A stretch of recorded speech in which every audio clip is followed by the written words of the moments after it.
Hello, beautiful people. I pray that you are well. Okay, so I wanted to chat with you today. I told you I'm going to be doing lives. I'm working on doing them every day, doing videos, putting content out there. So the topic is, what type of relationship are you in?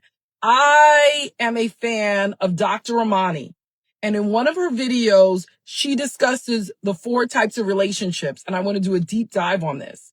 4 types of relationships. So the first type of relationship, people, a healthy, loving relationship.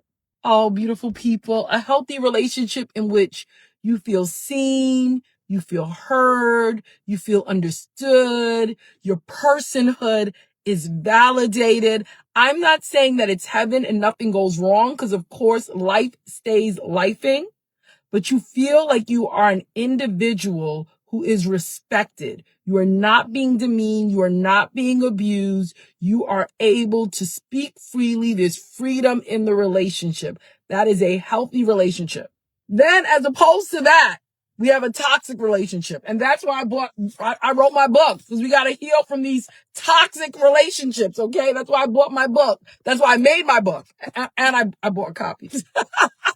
But toxic relationships. So in these relationships, you do not feel seen. You do not feel heard. You do not feel understood. Your very personhood is under attack. You feel as if this person is trying to control you, and the person is trying to control you. You are not allowed to be a full human being in the relationship. I'm going to give you an example to make it clear. So in my first marriage, I couldn't speak. I got the silent treatment constantly for little things. Any little thing I said, any little request met with silence for 2 weeks. And the longest time, it was nearly 3 months. That is not a healthy dynamic. If you're being physically, emotionally, psychologically punished, abused, harmed, it is not a healthy relationship. I'll give you another example. So I realized that we didn't speak at all, because I hardly spoke, and I was trying my best to get this marriage to work. So in the evening, I would start asking questions. How was your day? How did it go? Tell me about this. And I would ask these questions, yet I would never get a response back. I wouldn't get a question like, well, Amma, how was your day? Or Amma, how are you doing? Or Amma, what's going on with your DEI work? So one day I actually asked, why is it that every day I ask you these questions and you don't answer, you don't ask me? You don't reverse the question. You don't reciprocate. And the answer I received in this first marriage was, I don't ask you because if I were to tell you what to do with your business and you didn't do it, I would get angry. So I don't even ask. I want you to pause and think about that. If you are friends with someone and they have a business or they're doing anything and you give them advice and they don't take it, it's like, okay, you didn't take it, moving on. But in a toxic relationship where there's coercive control, where there's manipulation, where there's domination, there's no room for you to be an individual and make your own decisions. And so that statement was really telling. I don't ask you about what you're doing in your business, because if I tell you to do something and you don't do it, I'll be angry. That means that the person is not seeing this as a symbiotic, corroborative relationship. The person is seeing this as domination. So that's the second, toxic relationships. Okay, now third, and I'm so curious about what you all say about this, structured indifference. Very often, after you get to the toxic stage and you're done with it, when I think and just stop speaking, indifference sets in. With structured indifference, you and this person are living 2 separate worlds. You're living in 2 separate worlds. You're having 2 separate lives. It's like your roommates, and you may not even be friendly roommates. You go about your business, the person goes about their business. You're not integrated. Structured indifference, right? So in that stage of my marriage, for example, I got a job as an adjunct professor at Mercy College. And at Thanksgiving, I say, hey, I got this job. I'm going to start being a professor at the business school at Mercy. And then later on, this is my first marriage, my ex says that he couldn't believe that he was hearing about it for the first time at the Thanksgiving dinner table with my extended family. But that shows you the indifference. No, I didn't tell you because I can't talk to you and I'm living my life and you're living your life. Structured indifference. Okay, now the fourth type. I'm very curious about you telling me what you think about this fourth type. Strategic submission. The fourth type, strategic submission.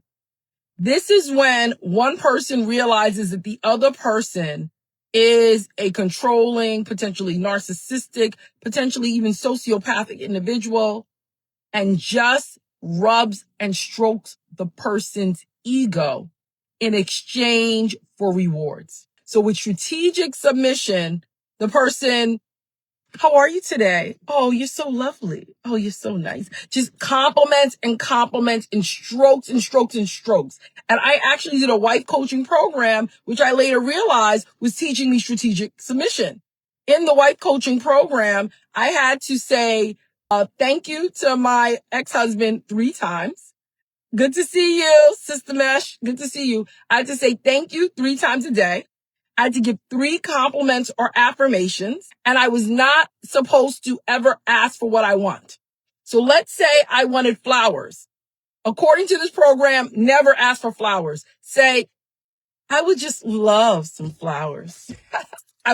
You throw out this, I would just love, hoping that they take it, and then you get the flowers. So this is strategic submission.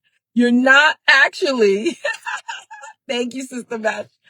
You're not actually being straightforward. You're being submissive strategically, right? Because you want to extract goods from this person. You want to extract favors. So you just, and I feel like a lot of marriages in the past in which women needed to survive or they didn't need to, let's say they felt like they needed to, they would engage in strategic submission. They compliment and compliment. Oh, you're so handsome. Oh, you're so smart. Oh, you're so amazing. Even if they don't really feel that way, in order to get what they want. Strategic submission. So 4 types of relationships. Healthy relationships, you're seen, heard, and understood. Number 2, toxic relationships. There's constant punishment, intermittent rewards, some sort of coercive control very often. Then you have structured indifference. You live your life. The person lives his or her life. And therefore, you two are just roommates. Maybe there's some obligatory sex somehow. And then number 4, strategic submission. Now, for me personally, when I realized I couldn't do strategic submission anymore, I went full throttle into this program. I didn't know it was strategic submission, but I went full throttle. I literally decorated the bedroom, put a Ghanaian thread out of a man and a woman, put our baby pictures and happy photos of us together, made my screensaver the marriage. And I'm just like, I'm going to go in. I'm trying to do this program. I'm literally checking. Oh, I complimented today. Oh, I said thank you today 3 times. Oh, like I did all of that. Then one day there was some alcoholism involved and I had to say something because it posed a danger. And then I got the silent treatment for 2 weeks. And when I was researching with this wife coaching program I was in, what to do about the silent treatment, the response was this: say, I apologize for being disrespectful. That was the advice of the program. I apologize for being disrespectful. And I could not do it. I was like, alcoholism is involved. There's no way that I can be an authentic human being and apologize for being disrespectful for simply stating my right to be safe. Because we know when alcohol is involved and driving is involved, it can cause lack of safety. And so I said, there's just no way I can do it. There's just no way, right? I remember calling my college bestie on the phone and saying, I cannot do this. I cannot apologize for being disrespectful because I was not disrespectful. I was being truthful and I was protecting myself. Said, if I were to say this phrase, I apologize for being disrespectful, then I would need to take drugs in order to have sex with my first husband. Because at this point, there's no integrity in the relationship. I am just literally lying through my teeth. And this was the straw that broke the camel's back, so to speak. And 4 months later, I realized I had to get divorced and I started making the plans to get divorced.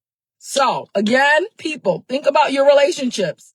And I'd love to hear your comments. Is it a healthy relationship? Seen, heard, understood, respected? Is it a relationship that's toxic? Punishments versus rewards? Lack, coercive control, abuse, toxic? Is it third? Structured indifference. The two of you are living your two lives separately. Once in a while, you do things together. Maybe there's some obligatory sex, but for the most part, you're two separate people living two separate lives. And then fourth, strategic submission. One person is stroking the other person's ego in order to get a reward. So that is my tidbit for today. I said I'm going to be doing lives. So track my tribe, everyone. The link to the school group for the sisters is there. If you don't want to be in the group or you're not a sister and cannot be in the group, these are the books. Silence is Soaring. The Amazon link is there. Love you all. Thank you for watching. Appreciate you. Goodbye.